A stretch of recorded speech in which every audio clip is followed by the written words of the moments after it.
Merci de nous rejoindre dans l'invité du soir. Mesdames et messieurs, nous sommes à présent avec notre consultant politique pour l'exercice. Il est l'invité de ce jeudi. Bonsoir à vous, Agapit Napoléon Maforika.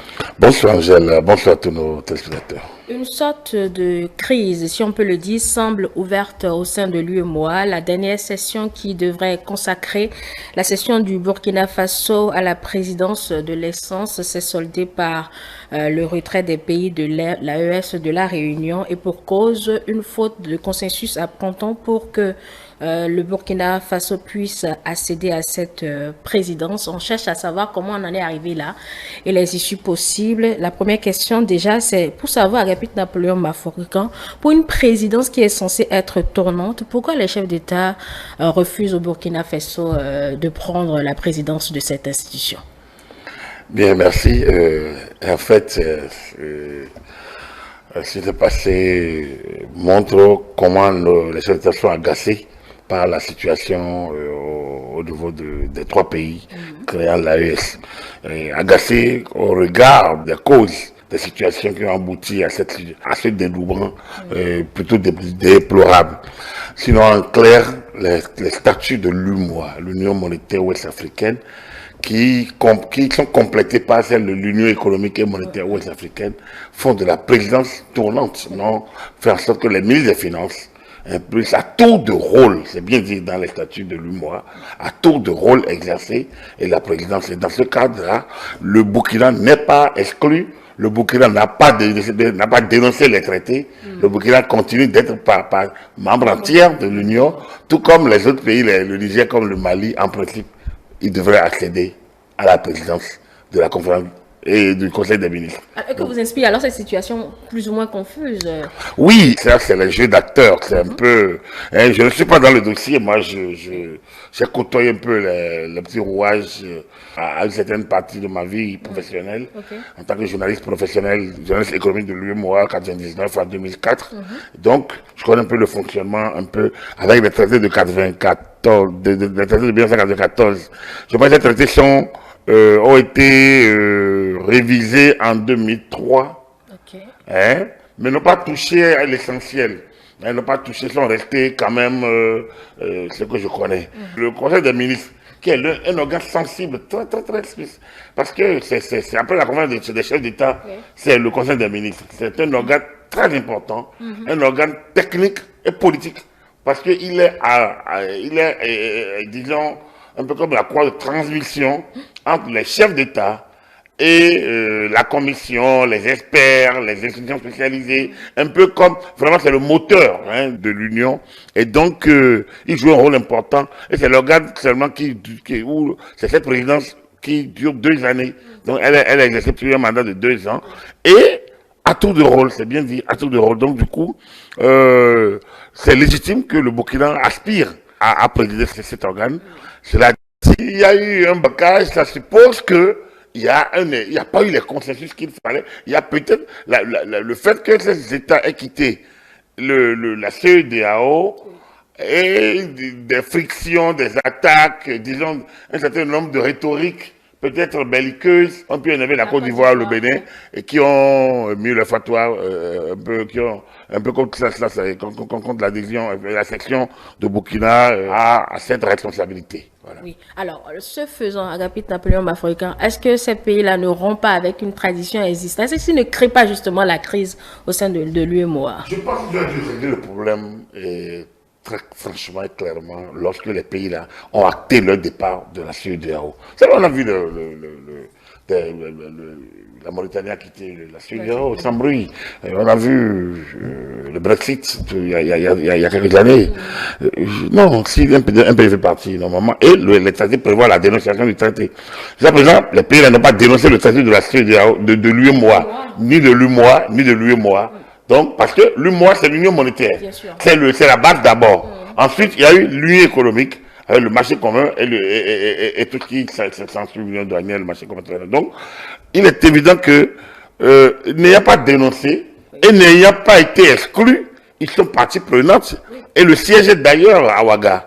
Et donc, du coup, je ne connais pas les conditions dans lesquelles il n'y a pas eu une communication officielle pour qu'on puisse voir dans quelles conditions tout ça s'est passé. Mais il me semble que il y a une sorte de mesure de répression de la Côte d'Ivoire, du Bénin, pour empêcher ces pays, le Burkina, donc de prendre la présidence. Mais, comme je l'ai dit, nous n'avons pas encore eu une communication officielle sur le sujet, et donc on n'a fait que lire un peu ce qui se passe. Mais moi, je vous dis, ce qui devrait être, c'est que à tout de rôle, ça devrait être pris. Et donc, n'ayant pas été exclu, n'ayant pas dénoncé, le Burkina était en droit de postuler. Oui, bon, si vous évoquez la gêne peut-être des présidents de concéder au Burkina Faso la présidence, mais le fait que les pays de l'AES se retirent de la CEDEAO, ils partagent toujours la monnaie commune. Comment, bon, je n'ai pas dans la tête des chefs d'État, hein, mais comment on peut sortir de cette situation, Agapit Napoléon? Oui, là, ce qui est un peu complexe, c'est que, vous voyez, normalement, membre de l'Union économique et monétaire ouest-africaine, nous avons la lutte sur des personnes et des biens, les droits d'établissement. Or, aujourd'hui, il est évident que, par exemple, avec le Niger, la frontière est fermée, sans raison. Par exemple, donc, frontière fermée, une certaine rhétorique du Niger, des exigences qui peut perturber quand même la souveraineté du Bénin. Et donc, du coup, ça pose le problème du respect du traité. Mais, comme je le dis, cette décision, il n'y a pas eu une décision formelle. Donc, du point de vue informel, du point de vue opérationnel sur le terrain, c'est sûr que ça ne marche pas comme ça devrait marcher en toute liberté, dans la circulation, la libre circulation des personnes, des biens, le droit d'établissement. Je ne sais pas si aujourd'hui, un Nigérien peut s'établir tranquillement au Bénin, le Bénin peut s'établir tranquillement au Niger, sans qu'il y ait un peu de tracasserie, surtout du côté du Niger, parce que c'est là-bas qu'on nous impose un certain nombre de choses. Voilà, il faut chercher si il y a tel truc à la frontière. Bon, donc, bref. C'est ça le vrai problème aujourd'hui. Et aujourd'hui, entre le Burkina et la Côte d'Ivoire, c'est un peu aussi la même truc. Entre le Mali et la Côte d'Ivoire, c'est pas toujours. Donc, toutes ces questions reposent alors concrètement le respect du traité. Et si le traité n'est pas respecté, c'est normal que les gens ne puissent pas offrir des garanties, enfin, concéder des pouvoirs à ces États qui ne respectent pas le traité. Mais, pour moi, je pense qu'il faudrait être conséquent, il faudrait aller au bout, c'est-à-dire instruire le dossier et prendre les mesures prévues par le traité ou les actes additionnels. Je ne sais pas s'il y a des actes additionnels au traité qui ont réglé cette question-là. Mais le traité a parlé donc de démission d'un pays peut se retirer. Enfin, on peut révoquer un pays peut révoquer le traité, peut dénoncer le traité. Et donc moi je trouve qu'il faudrait peut-être choisir clairement que les 5 autres États qui restent au niveau de l'UEMOA. L'UEMOA c'est 8 États, et tous de la CEDEAO. Mais qui partagent une union monétaire, le franc CFA de l'Afrique de l'Ouest. Et donc, il faudrait que les 5 autres pays puissent trancher la question. Mais vous savez, ce qui se passe au niveau de l'UEMOA, ce n'est pas aujourd'hui. La crise est déjà latente. Le président Talon avait été désigné président en exercice. Il n'a pas pris fonction parce qu'il avait quelques attentes. Il a mis un certain nombre de conditions que les chefs d'État n'ont pas auxquelles ils n'ont pas dérogé. Ils n'ont même pas, je ne sais même pas s'il y a eu débat autour, parce que autant on a appris que ça a été le cas, et autant on a appris à un autre sommet qu'il a été remplacé. Alors donc on ne sait pas, on ne participe pas au débat à l'interne, on ne sait pas ce qui s'est passé. Mais il se pense quand même que cette organisation ne tourne pas bien. Il y a une sorte de non-dit, de petits arrangements de couleur, ou bien de petits blocages qui ne lui permettent pas, disons, d'opérer aussi franchement. L'organisation tourne parce que c'est un appareil, un système avec des institutions. Mais tout récemment, le renouvellement de la présidence de la commission a donné lieu à des fautes employantes. Et c'est la même chose lorsqu'il faut régler la question des organes, des organes spécialisés, un peu comme les banques, la BCAO, comme la BOAD. La BCAO, le siège à Dakar. La présidence est exercée par la Côte d'Ivoire. La BOAD, le siège est à Lomé. La présidence est exercée par le Bénin. Mais depuis 2004, depuis 2002-2004, il y a eu une sorte de remise en cause un peu de cette logique. Et donc, à chaque fois, il y a eu des rapports qui ont été faits, il y a eu un certain nombre d'aménagements qui ont été proposés, mais on est quand même là, on tourne. Et si bien que les crises, c'est pas, la crise avec l'AES n'est que la dernière d'une situation qui perdure assez et qui oblige, qui, moi, à mon avis, doit amener l'UEMOA à se réformer, tout comme la CEDEAO d'ailleurs. Donc, du coup, j'ai écouté le président Bassirou Diomaye Faye, mais il a dit la même chose. Il a dit la même chose. Lui vient d'arriver.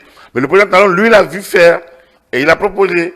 Diomaye Faye vient d'arriver, il a dit qu'il faudrait que l'UEMOA se refonde. J'espère bien que les autres responsables de l'Union vont comprendre que l'Union a besoin de mutations sérieuses. Sont-ils sans le savoir? Et peut-être que cette crise va pousser à aller plus loin. Peut-être que c'est une crise et qui vient à point nommé, on peut le dire, c'est peut-être un mal pour un bien, comme on le dit vulgairement, pour permettre qu'on puisse, disons, crever l'abcès et peut-être régler une fois pour de bon la situation. Voilà. Alors, cette impasse, si on peut l'appeler comme ça, peut-elle mettre en péril la crédibilité peut-être de lui et moi? La crédibilité, non, puisque comme je l'ai dit, ça tourne. Ça se gère autour. Est-ce qu'il y a des décisions à venir que les autres pays de l'AE se refusent de Non, je ne pense pas. Si les nouvelles décisions ne sont pas prises, les anciennes sont là. Et donc, du coup, les organes tournent. Et il y a la commission qui fonctionne, qui tourne. Et la commission, c'est l'exécutif. Et les chefs d'État vont se réunir. Les chefs d'État vont se réunir. Donc, du coup, avec les chefs d'État, ils ont déjà le quorum atteint normalement. Donc, ça, je ne pense pas qu'il puisse y avoir un blocage majeur. Mais le Conseil des ministres, au regard du statut du Conseil des ministres, au regard de son poids et du rôle sensible, il est important, il est impérieux qu'on règle la question le plus tôt possible. Encore que le siège de la commission est à Ouaga, je le dis, il y a beaucoup de personnalités qui sont à Ouaga, beaucoup d'étrangers, beaucoup de nos cadres qui sont là-bas et qui attendent, qui interagissent pour le bon fonctionnement de l'organisation. Si le Burkina n'est pas président de la commission président de conseil des ministres, si le Burkina prend des mesures de rétorsion, je ne sais pas, je dis n'importe quoi, mais c'est important de régler le problème. Et moi, je trouve pas deux voies, la bilatérale et peut-être la voie organisationnelle. Je pense qu'il faudrait, ce qui manque dans ce dossier, c'est une bonne diplomatie sous-régionale. Je pense que le fait même de laisser les pays partir, a montré que nous manquons d'une bonne diplomatie au niveau de l'Afrique de l'Ouest. Vous voyez, la diplomatie, c'est à plusieurs étages. Comme j'ai déjà eu à parler de cette question. Quand ça a commencé, il y a eu des malentendus, il y a des situations. Normalement, il doit y en avoir qui puissent réussir à parler aussi bien à Tiani qu'au capitaine Traoré ou à Goïta, et leur permettre de comprendre le bien fondé de la philosophie qu'ensemble, ils avaient mise en place dans le cadre de la préservation de la démocratie. Alors ces pays ont quand même signé le traité révisé, ils connaissent l'UEMOA. Ils ont signé le protocole additionnel, ils connaissent le CEDEAO. Donc, les malentendus qu'il y a eu entre juillet 2023 et aujourd'hui devraient pouvoir être gérés. Et peut-être chacun reconnaît son tort, il y a un temps pour condamner, il y a un temps pour comprendre, peut-être alors. Mais donc, il est passé à autre chose. Est-ce qu'eux, ils ont compris ça comme ça? Non, justement, la dernière sortie du de président Tiani, vous l'avez vu, montre clairement qu'ils n'ont pas compris. Et c'est là que moi, je pense qu'il y a un échec diplomatique au niveau de la sous-région. Il y a quelque chose qui, normalement, que lorsque deux pays comme ça ont cette situation, il y a des diplomates, disons, indépendants, comme on le dit, acceptables par l'un et l'autre, qui puissent parler. On ne finalement pas trouvé la voie. Vous l'avez vu, le Rwanda et la RDC. Bon, c'est pas encore clair, mais c'est quand même en train. Il y a toujours quand même des négociations, des gens qui leur parlent. On signe, on peut remettre en cause, on signe à nouveau. Donc, il me semble, on a manqué un peu de ça. Je pense que ces pays ont été laissés. Il y a eu des grands discours. Bon, le président Faye a fait le tour de ces pays quand il est arrivé. Oui. Et l'autre, le président Ghanéen également. Oui, ça c'est l'officiel. Mais l'officiel, c'est avec des diplomates, c'est avec des gens qui savent parler, les sages, les négociateurs, ceux qui ont appris à gérer les conflits. Tout ça existe.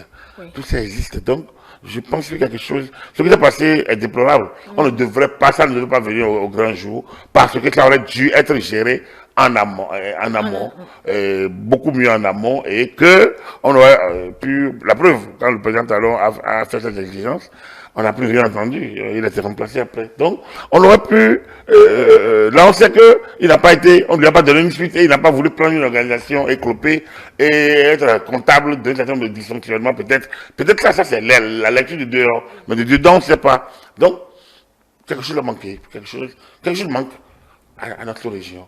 Il nous manque une diplomatie de crise, il nous manque des gens qui savent parler à d'autres et qui essayent de se faire comprendre, de se faire, et de rapprocher les positions pour qu'on puisse sauver les meubles. Parce que, après tout, c'est quand même la sous-région. On ne va pas déplacer, les pays ne se déplaceront pas. Ils vont rester toujours là. Et donc, du coup, ils sont obligés de s'entendre. Bon, même si c'est de droit, sur le Burkina Faso ou les pays de l'AES aussi ne sont pas un peu trop sous leur garde. Bon, même si le Bénin n'a pas pris sans faire histoire, bon, je ne le minimise pas, mais je me dis, on peut le faire aussi sans histoire. En tout cas, moi, au niveau de l'organe, je n'ai pas vu d'autres tests dont le Burkina est dans son droit. Ça, c'est au niveau de l'UEMOA, je n'ai pas vu d'autres tests. Donc, je ne sais pas s'il y a d'autres tests ou d'autres arrangements, mais à mon humble avis, cela dit, on peut provoquer la crise. On peut vouloir crever l'abcès pour régler définitivement le problème. Là aussi, c'est aussi une stratégie de gestion de relations. Donc, du coup, l'un comme l'autre, je pense qu'il faudrait qu'on revienne quand même à l'essentiel, c'est-à-dire aux règles. Alors, s'il faut évacuer, s'il faut sortir les 3 pays, il faut décider de les sortir et de gérer avec eux les négociations de sortie. Et donc, s'il faut les garder, il faut les garder avec les 3. S'il faut les garder sous condition, il faut leur dire. Bref, il faut prendre des décisions. Il faut que les 5 pays prennent des décisions rapidement. À défaut de consensus, à défaut de bons offices ou de médiation, je ne sais pas quoi, il faudrait qu'il y ait des décisions. Il faut que les décisions soient prises. Voilà. Merci à vous, capitaine Napoléon Maforican. On en a fini. Je ne sais pas si vous avez quelque chose à rajouter. Non, c'est vrai, c'est bon. Salut le président de Mafaï qui est passé à Cotonou. Je pense que ça veut dire que ça bouge un peu dans la sous-région peut-être sur cette question. Lui, il avait fait le tour, comme tu l'as dit, de ces pays-là. Il découvre la CEDEAO avec ses limites. Je pense que il a l'œil, il a les yeux plutôt du nouvel arrivant pour mieux comprendre et peut-être mieux proposer quelque chose. Le président Talon a l'expérience de l'ancien, il est en train de finir, et il a aussi il a des idées claires pour pouvoir aussi proposer. Je pense que les deux sont à 2 pôles. Aux deux extrémités de la situation. J'espère bien qu'ils aideront à la sortie de crise. Merci à Vagapit Napoléon Maforican, mesdames et messieurs. Merci à vous de nous avoir suivis. C'est tout pour la rubrique L'invité du soir. Et nos programmes vont se poursuivre. Tout à l'heure, à partir de 20h30, vous suivrez donc ce passage du ministre du numérique et de la digitalisation pour le compte rendu des actions, du programme d'action du gouvernement dans ce secteur d'activité ou dans ce ministère. Merci pour votre fidélité. Et je vous rappelle que toutes nos productions restent disponibles sur nos plateformes numériques, notre site internet, le www.etelebena.com, notre chaîne YouTube Etelebena et également notre application que vous pouvez télécharger. Etele avec vous, pour vous.